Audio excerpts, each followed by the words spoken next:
Most SaaS founders struggle to find their target audience. And it makes sense because when you're building a software tool, anybody can go to a website, anybody can sign up and pay you, and that will feel good to have more customers, right? The truth is, that's not what you want. You want to serve a very specific industry, a very specific market within that industry, and build power users. So, my first product was a guest management platform for podcasters. I'm thinking I'm a podcaster, I've done years and years of interviews. One thing I always needed was this tool to do all this stuff for me with my interviews. And the product actually worked. The features were really good. Being able to book interviews with guests and storing content and scheduling, all kind of stuff, right? All the AI stuff got baked in there. It was really, really good. But the problem was I couldn't get enough users. Like I could get users, but it would never be enough to have a sustainable, really, really profitable company. And by really profitable, I mean at least 25K MRR. And what I realized is the truth is podcasters are not great customers. That's just a painful truth because most podcasters quit. We have data on this. It's called pod fading. Most quit before they reach episode 8. Like not episode 50 or 150, episode 8. I think for YouTube, most people stop posting after episode, like their video of like, I don't know, 25 or something like that. But it's way different for podcasts. It's much, much lower. The second problem is podcasters are more of a B2C market than B2B because 90% of the podcast hosts don't have a business tied to the show. Some people even have a business, but then their show is completely separate from their business, right? It's not the same thing and they don't work together. So they can't afford any products or services. That means you'll have issues with pricing. You couldn't sell any kind of consulting. And if you have any advanced features or enterprise tier on your app, they won't be able to afford it. So after learning this and learning it the hard way, honestly, I realized I was in the wrong part of the market. I would have been much better off making a podcast management tool for podcast networks. If you look at some of the most profitable businesses in the world, either have a podcast network or are part of one. HBO has a podcast network and they have a bunch of shows for all the shows they release on HBO. Look at HubSpot. They take all the biggest startup and software and business podcasts and put them on a podcast network. Then you got the true crime stuff. You got sports. Like if I build a tool to help the podcast networks, I'm on a different level of profitability. So understanding your target market is huge because you won't waste a lot of time and money. Now, I didn't waste a lot of money because I built this tool using no code and everything. You can check out that video. I'll put it right here.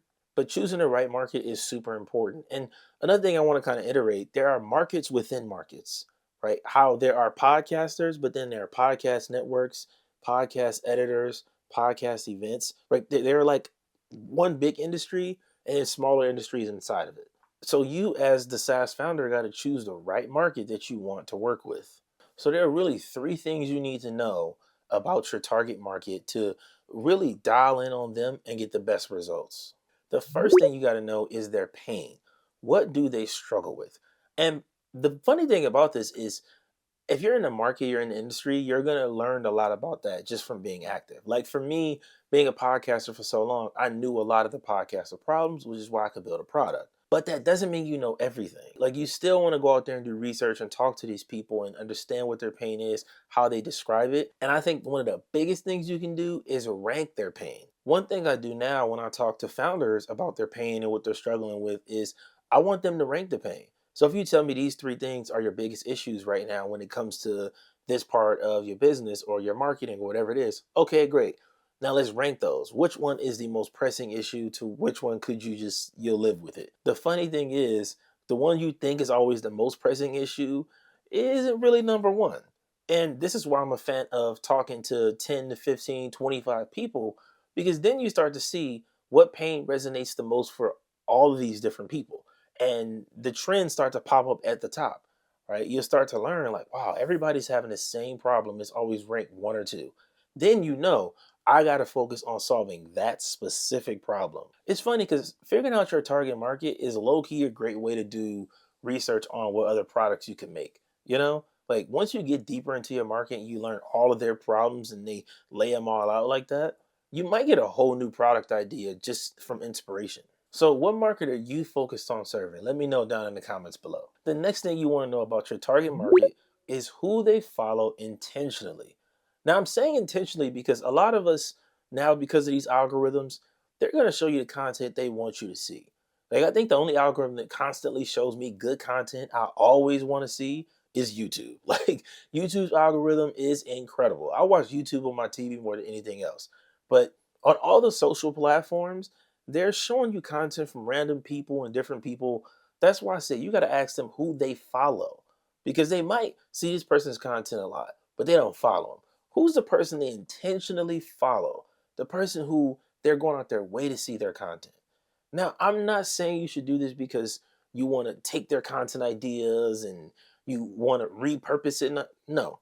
You want to use that as inspiration and guidance to know, okay, this is what's popular in the market right now. And if they're already following this person, they might have brought a product, paid for a service.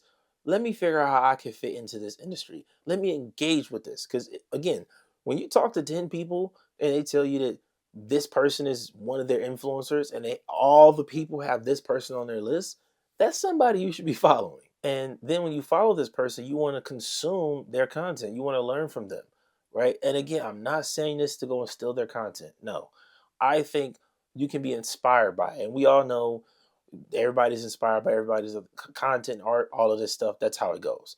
So you just do this with your market, because then once you have 5 to 7 people that you're looking at, then you start to realize where the market trends are going, what people are focused on, what they care about. Then you can make more trendy content or whatever. You understand what products are doing well, what people are paying attention to. It just becomes easier to exist in a market when you know who's popular in that market. So if you're getting value from this so far, first of all, appreciate that. Make sure you hit the like button. And let me know who your influencers are in the comments. Let me know who you're following. I would love to hear your feedback. Now, the last thing you need to know about your market is what they want. What is it that they care about? And again, use the ranking system. If they say they want all of these different things, have them just put it on a list. Okay, so you want 1, 2, and 3. But which one matters most to you? Which one could you do least without? Like, if you didn't get that, you'd be like, okay, I'm still successful. I don't care. It might seem like such an unnecessary thing, but think about how great this is going to be to use in content, on your sales pages, in emails. Everything becomes easier when you know exactly what your customers want. And I think this, again, this is something we can't assume we know, right? I made that mistake for a while. There's a lot of people within your market, your industry, your space that want certain things and they don't know how to get them. They're going to tell you what it is, but you can't assume you know exactly what everybody wants. Because what's most important to you could be different. You may be the outlier in your market, in your industry. And I think as founders, sometimes we use that experience as our reasons why. And it can be a hindrance. But you want to get a list of what people want, a list of what they care about, what they don't care about, all of that stuff. Get a full breakdown, because then you use this throughout your entire business. Action steps. So if you're ready to actually get started on finding a target market, I would suggest you go and talk to as many prospects as you can, but 10 people minimum in the next month. Right? I think every founder should be doing this every quarter, but 10 people a month is great to start with. At an event, on LinkedIn. If you can't get them on Zoom, you can do email. I would suggest getting them on the phone though. That just works a lot better. When you have these conversations, simply have a simple conversation about what their pain is, who they follow, and what they want. That's it. It's so funny because when you have this conversation, it's such a natural conversation. Like, people will sit there and talk to you and answer all your questions, and it's real smooth flowing. It's easy. Over time, you realize that a lot of your market wants the same thing. They may talk about themselves slightly different, but you can narrow things down when you get more data and real information. So I want to thank you for tuning in. Take those action steps, go get started. If you're a founder, especially a non-technical founder, make sure you subscribe to the channel, join the community. I'll see you next time.